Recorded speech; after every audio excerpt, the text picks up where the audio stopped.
Hi everyone, welcome back to WHU TV. My name is John, your host as always, and I hope you're doing well as I always do. This is the preview of West Ham's fifth away fixture of the 21-22 Premier League season. We're away to Goodison Park to play Everton on Sunday afternoon at 2 o'clock kickoff live on Sky Sports. As always, this video is sponsored by the channel sponsor 3retro.com.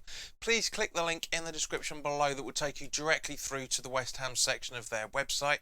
We can purchase some really nice retro gear, guys, as you can see from the icon that's up here, along with Admiral and Umbro Clout and Blue track jackets, polo shirts, sweatshirts and t-shirts, so go check those out. Any purchases made through the link in the description below, the commission that the channel would normally be getting, I'll be sending directly on to Iron Supporting Food Banks, the charity within the Newham area that are helping those in the Newham area that are reliant on food banks. So guys, go grab yourself a really nice retro shirt.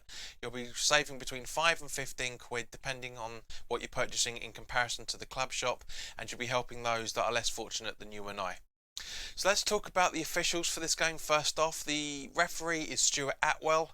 His assistants are Harry Leonard and Simon Long. Fourth official is basically Martin Atkinson, and he should be doing that for the rest of his career. Can't stand the James Blunt, really can't. The VAR main guy is Paul Tierney, so we have the Tyrant back on VAR, and his assistant is Adam Nunn. So as you can tell, guys, I'm not exactly impressed with this. Our last 6 fixtures away at Goodison Park in the league show 3 wins and 3 losses. We will be live at 10 to 2 for the watch along, so by all means please do, if you haven't already done so, which I'll come on to in a few minutes, if you haven't already done so, please do hit the subscribe button and hit the notification bell so you get to know when new content is going up, and also to be notified when the live streams are about to start as well. Now, something I haven't talked about for a little while, and I thought now's the right time to do it. David Moyes has faced Everton 10 times since he left them 8 years ago to take charge of Man United. We all know what the poison chalice that was. Moyes was at Everton for 11 years, and he's had 4 league visits to Goodison Park, winning 1 and losing 3.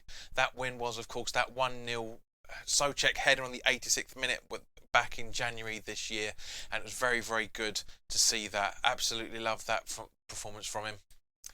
Everton finished 10th in the table last season with 17 wins, 8 draws and 11 losses, 6 points behind us on 59 and a plus goal difference of 15.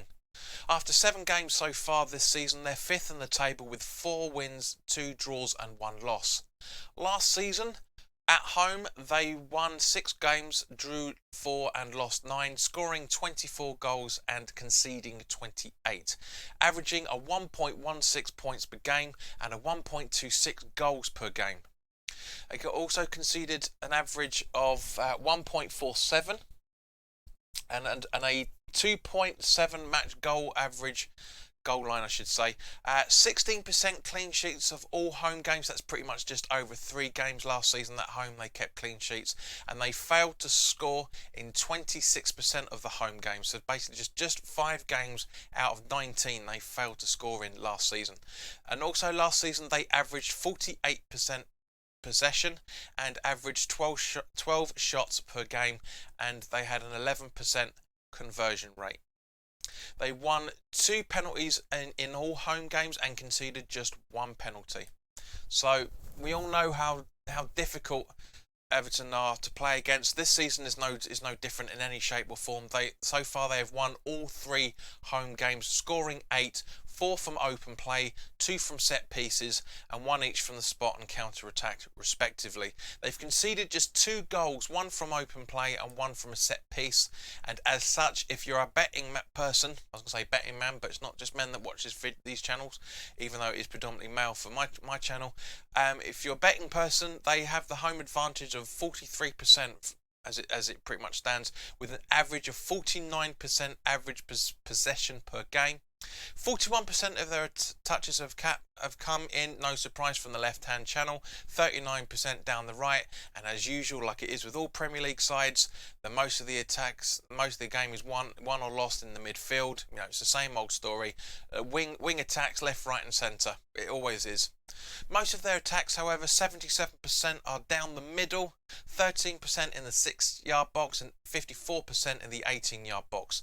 The shots they've conceded, however, are 74% down the middle as well, with a 7% goal conceded in the 6 yards and 52% in the 18-yard box. So what does that tell us? They are crap at defending what they do well. That's pretty much exactly what their style of play is. But also they're very much hindering on counter-attacks, creating and finishing scoring chances. They're also very strong at coming back from losing positions, but they are weak at avoiding individual errors, defending set pieces, through ball attacks, and defending against skillful players. So, but to be honest with you guys, what team in the Premier League isn't bad at doing that, quite frankly?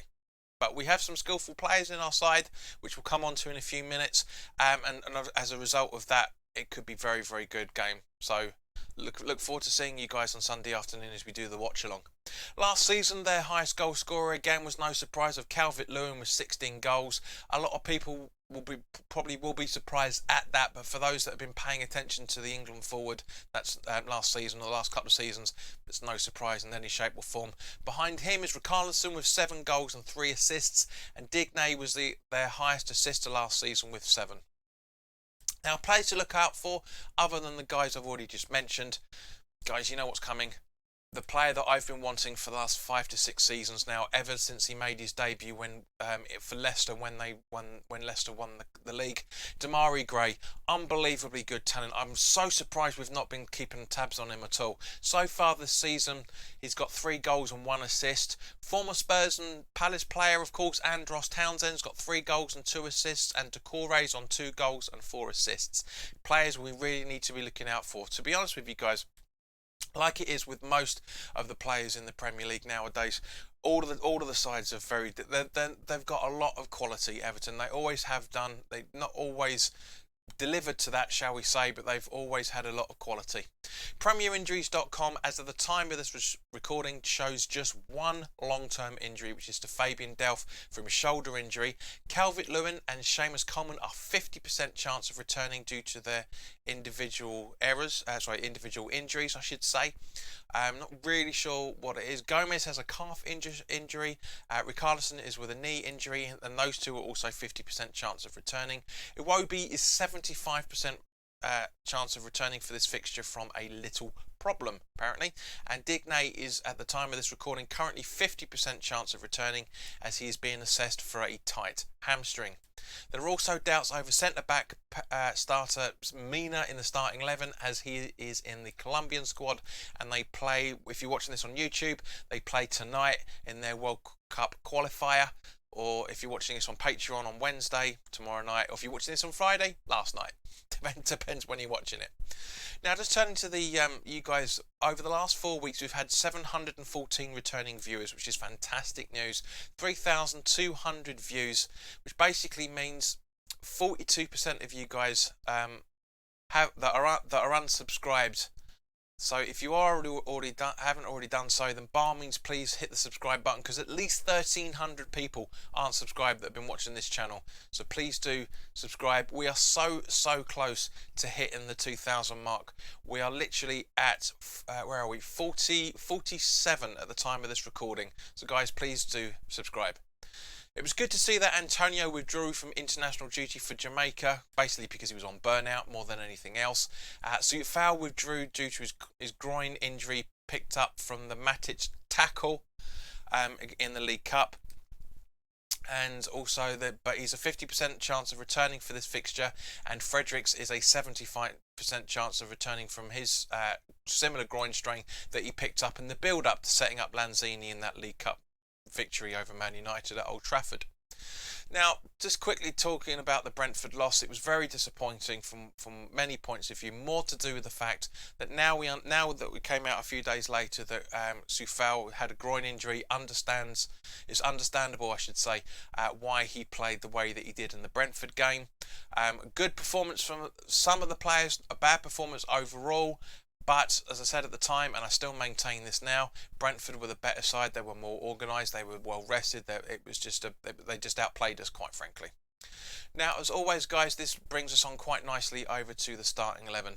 Now, I've kind of reverted to type on this to have all the players back that we had for the Brentford fixture. So in case you weren't aware of that starting 11, this is what I think we're going to see at Everton. Fabianski in goal, with a back four of Soufal, Zuma, Ogbonna and Creswell. Soucek and Rice in the defensive midfield, with Bowen, Fornals, Benrahma in the attacking midfield positions, with Antonio up front. So thank you very much for your time, guys. As always, leave your comments in the comments section below. Let me know your thoughts on this. Do you agree with my starting 11? Let me know your predictions for this fixture as well. I'm not making any predictions. I don't like to do it. I'm never right anyway. It's going to be a very entertaining game, and as I said, guys, we will be live at 10 to 2 for the watch along. So in the meantime, guys, enjoy the rest of your week and your weekend, and I hope to see you at 10 to 2 on Sunday afternoon for the watch along. All the best now. Take care.